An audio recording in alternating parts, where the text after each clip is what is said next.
ছাত্ৰ ছাত্ৰীসকল আজি আমি তোমালোকৰ পঞ্চমমান শ্ৰেণীৰ যেটো প্ৰথম পাঠ আছে সংখ্যা আৰু প্ৰক্ৰিয়া তাত তোমালোকৰ সংখ্যাৰ প্ৰক্ৰিয়াসমূহৰ বিষয়ে আলোচনা কৰিম ঠিক আছে তোমালোকৰ প্ৰথম পাঠটোত যোগ বিয়োগ আৰু পূৰণৰ কথা আছে আজিৰ ভিডিঅ'টোত আমি যোগৰ বিষয়ে আলোচনা কৰিম কেনে ধৰণে আমি যোগ অংক কৰিম আমি তাৰ বিষয়ে আলোচনা কৰোঁ এতিয়া ইয়াত তোমালোকৰ উদাহৰণ দিয়া আছে উদাহৰণসমূহ চোৱা তোমালোকে এটা উদাহৰণ দেখাই দিছো বাকিসমূহ তোমালোকে নিজে চাই ল'বা আৰু মই ইয়াৰ প্ৰশ্নৰ অভ্যাসনৰ মই দুই এটা কৰি দিম এটা ইয়াতে চোৱা প্ৰথম এইটোৱে কি দিছে ইয়াত তিনটা অংক থকা দিছে মানে একক দশক শতক ঘৰলৈকে দিছে ইয়াত দিছে 568 568 568 ইয়াত দিছে 289 ঠিক আছে এতিয়া আমি কি কৰিম সদায় যোগ কৰোঁতে মনত ৰাখিবা আমি এই এককৰ ঘৰৰ পৰা আমি কি কৰিব লাগে যোগ কৰিব লাগে এটা এককৰ ঘৰত চোৱা 8 আৰু 9 আছে 8 9 যোগ কৰিবা 8 9 যোগ কৰিলে কি হ'ব 8 9 17ৰ 7 বহিব এতিয়া 8 9 আমি 17 পালো নহয় এই 17ৰ এই এককৰ ঘৰৰ সংখ্যাটো ইয়াত বহে আৰু দশকৰ ঘৰৰ সংখ্যাটো কি হ'ব এই দশকৰ ঘৰলৈ গছি যাব ঠিক আছে 17ৰ 7 বহিলে উকলিলে 1 মানে 1 টো ক'ত গৈছে এই দশকৰ ঘৰলৈ গৈছে ঠিক আছে এতিয়া ইয়াত দশকৰ ঘৰ কিটা চোৱা 6 6 যোগ 8 8 6 কিমান হ'ল 14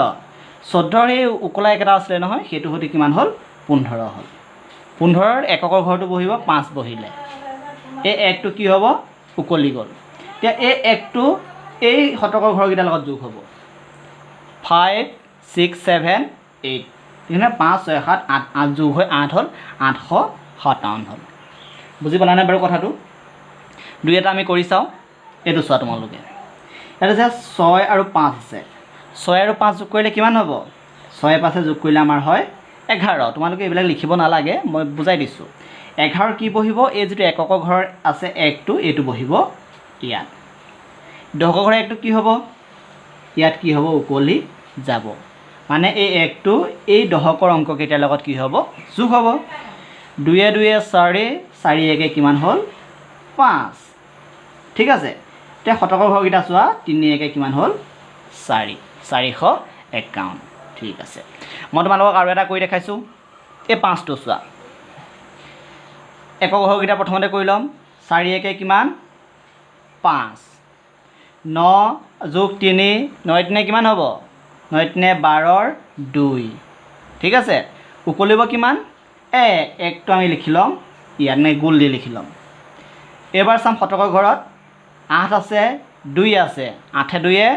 10 উকলা একহতি 11ৰ 1 11 1 হ'ল নহয় আকো কি হ'ব 1 এটা উকলিব তে এই 1 টো আৰু 1 কি হ'ব যোগ হৈ কিমান হৈ গ'ল 2 হৈ গ'ল আমি পালো 2125 এতকে অকমান ডাঙৰ অংক এটা কৰি চাও দেই এটো কৰি চাও আমি 8 নম্বৰটো ঠিক আছে 8 আৰু 5 যোগ কৰিম 8 5 যোগ কৰিলে আমি পাম 13 13ৰ বহিব এককৰ ঘৰত কি আছে 3 আছে সো 3 বহিব যেটো দশকৰ ঘৰ 1 আছিল 1 টো কি হ'ব ইয়াত উকলি যাব 2 2 4 4 1 কিমান 5 ঠিক আছে তাৰ পাছত শতকৰ ঘৰলৈ আহা 9 আছে আৰু 6 আছে 9 6 যোগ কৰিলে কিমান পাম 15 পাম 15 বহিলে 5 উকলিব কিমান 1 8 7 15 15 1 কিমান 16ৰ 6 উকলিলে 1 এই উকলা একটো আমি ইয়াত লিখিম 1 1 কিমান ওলালে 2 ঠিক আছে 8 5 13ৰ 3 উকলিলে 1 2 2 4 1 5 9 6 15ৰ 5 উকলিলে 1 8 7 15 1 16ৰ 6 উকলিলে 1 1 1 2 পালো আমি 26553 ঠিক আছে তোমালোকে বাকি যিসমূহ প্ৰশ্ন আছে 2 3 4 6 7 আৰু 9 এইসমূহ কৰি মেলি মোক দেখুৱাবা ঠিক আছে আজিৰ ভিডিঅ'টোত আমি যোগৰ বিষয়ে আলোচনা কৰিলো যেটো আমি নেক্সট ভিডিঅ' বনাম হেতোত আমি বিয়োগখিনি আলোচনা কৰিম বিয়োগৰ অংকসমূহ আমি সমাধান কৰিম ঠিক আছে আজিলৈ হ'ব